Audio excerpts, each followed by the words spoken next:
လင်းလက်မိုးဆိုတဲ့ပို့ပန်ရှင်ကမင်းဖြစ်မင်းခံဆိုတဲ့ပြောဆိုမှုလေးရဲ့အောက်မှာသူဟာနေတိုင်းတရားတွေနာတဲ့အကြောင်းအမေကလေးဖြတ်ယောဂါကြီးခံစားနေရလို့မစားနိုင်မသွားနိုင်မပြောနိုင်ဖြစ်နေလို့အမေကိုတနာလွန်းလို့တပည့်တော်မတို့စိတ်တွေဖြေးမဆယ်နိုင်ဖြစ်နေပါတယ်တပည့်တော်မတို့နဲ့အမေအတွက်တရားလေးတစ်ပုဒ်လောက်ပြောပြဖို့တောင်းဆိုလာပါတယ်လွန်ခဲ့တဲ့10နှစ်ကျော်လောက်ကဖုံဖုံရဲ့ဖခင်မှာအလွန်ပြင်းထန်တဲ့အဆုတ်ကင်ဆာဖြစ်ခဲ့တယ်ဖုံဖုံနဲ့အတူညီတယောက်နဲ့အခြားယောက်ျားလေး2ယောက်နဲ့အတူတစ်နှစ်တိတိကြားတဲ့အထိမန္တလေးရန်ကုန်ဆေးရုံအမျိုးမျိုးမှာကုခဲ့ရဘူးတယ်အဆုတ်ကနေအယိုးအထိရောက်နေတဲ့ကင်ဆာဟာအလွန်နာကျင်ပါတယ်အေးရထဲလဲမနေနိုင်သလိုလမ်းလဲမလျှောက်နိုင်ထိုင်လဲမနေနိုင်နဲ့အကြိုက်ခဲပျောက်စီးတွေကိုထိုးတဲ့ဟာထိုး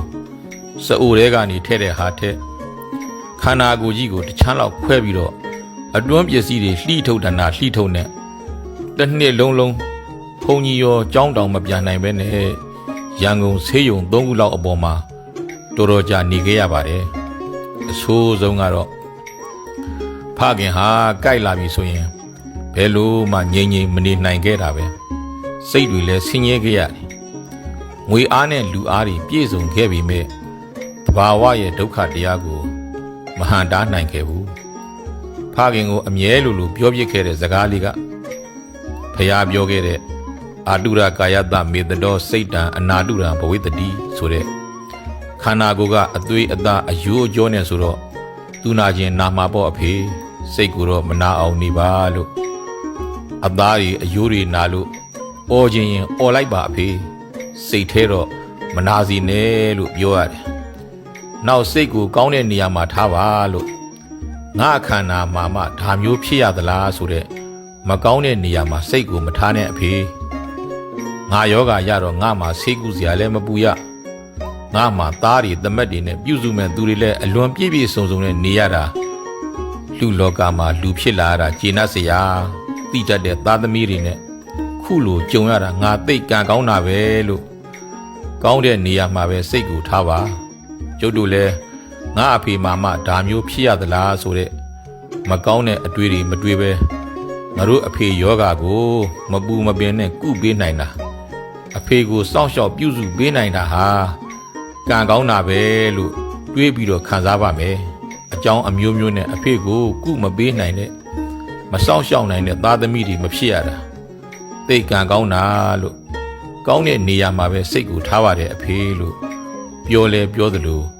တကယ်လဲအဲ့လိုခံစားပါတယ်တကူအရာမှာကြီးတဲ့ရှင်မောက်ကလန်တောင်းမှ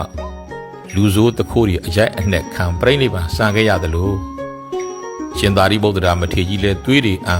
ပြိဋိဘံစံခဲ့ရတာပဲမဟုတ်လားနောက်ဆုံးဗုဒ္ဓဘုရားလဲပြိဋိဘံစံကနီးနွေကာလာကြီးမှာဝမ်းတော်တွေလာခဲ့ရတယ်မဟုတ်လားအသွေးအသားနဲ့တိဆောက်ထားတဲ့ဒီခန္ဓာအသွေးအသားဖောက်ပြန်ပျက်စီးတာဘယ်လွတ်နိုင်ပါလဲတရားရှိတယ်တရားအားထုတ်တယ်ဆိုတာဒီခန္ဓာကြီးမနာမကျင်အောင်လုပ်တာမဟုတ်ဘူးဒီခန္ဓာကိုယ်ကြီးသဘာဝတရားကြီးကြောင့်စိတ်ကိုမနာမကျင်အောင်အားထုတ်တာဟာတရားအားထုတ်တာပဲစိတ်ကိုမနာမကျင်အောင်ထားရှိနိုင်တာကိုတရားရှိတယ်လို့ပြောချင်ပါတယ်အဖေလို့ရန်ကုန်ကဆေးရုံကြီးပေါ်မှာတွတ်ပြောခဲ့ရတယ်နှလုံးသွင်းခဲ့ရတယ်ဖះပြောတဲ့စကားလေးတစ်ခုလည်းရှိတယ်ပုထုဇဉ်ရောဖះယဟန္တာနေမှာရောဆင်းရဲချမ်းသာခံစားမှုတွေဆိုတာလူတိုင်းရှိတယ်တဲ့ပုထုဇဉ်တော့ဒုက္ခယဝေဒနာယဖုတ်ထောတမန်တော်ပုထုဇဉ်တွေကဆင်းရဲတဲ့ဝေဒနာတွေနဲ့တွေ့လာတဲ့အခါသောစတိစိုးရိမ်လာတတ်ကြတယ်ကိလမတိနောက်စိတ်ခံစားမှုတွေပြင်းထန်လာပြီးတော့ပင်ပန်းလာကြတယ်နောက်ပရိဒေဝတိပူလောင်လာကြတယ်ဥရတာတိန်ကန္တတိရင်ဘတ်စီတီတွေအထိဖြစ်လာပြီးငိုကြွေးလာကြတယ်အဲ့လိုယောဂရလို့ဆင်းရဲတဲ့ဝေဒနာတွေခံစားရတဲ့အခါစိတ်ကပါစိုးရိမ်တာပင်ပန်းတာပူလောင်တာငိုကြွေးတာတွေဖြစ်လာရင်ဝေဒနာပေါ်ဝေဒနာတွေဆင့်တယ်လို့ဖြစ်တာပေါ့တဲ့ခန္ဓာကြောင့်ရတဲ့ဝေဒနာပေါ်စိတ်ဝေဒနာပါဆင့်တယ်လို့ဖြစ်တာပေါ့တဲ့ ဒီတော့ပထမစုတဲ့စုအတွက်နောက်ဒုတိယစုနဲ့လိုက်ပါပြီးတော့ထွန်းတယ်လို့ဖြစ်တယ်နောက်တော့ဒုက္ခယဝေဒနာယပဋိက္ခဝါအဲ့ဒါလို့စိတ်ဆင်းရဲမှုတွေကနေမကျေနပ်တဲ့အမျက်ဒေါသတွေအထိဖြစ်လာပြန်တယ်အဲ့ဒီတော့အဲ့ဒီမကျေနပ်တဲ့စိတ်ကြီးနဲ့ပါနေရတော့ပူဆင်းရဲရပြန်တာပေါ့အဲ့ဒါလို့ကိုယ်လည်းဆင်းရဲစိတ်ကလည်းလိုက်ဆင်းရဲဒေါသတွေကလည်းဖြစ်နေဆိုတော့အဲ့ဒီဆင်းရဲမှုတွေဖြစ်နေတဲ့အကြောင်းတွေအဲ့ဒါလို့ဆင်းရဲနေရတာတွေရဲ့အပြစ်တွေအဲ့ဒီဆင်းရဲတွေကလွတ်မြောက်ရာတွေကိုမစင်စားမသိမြင်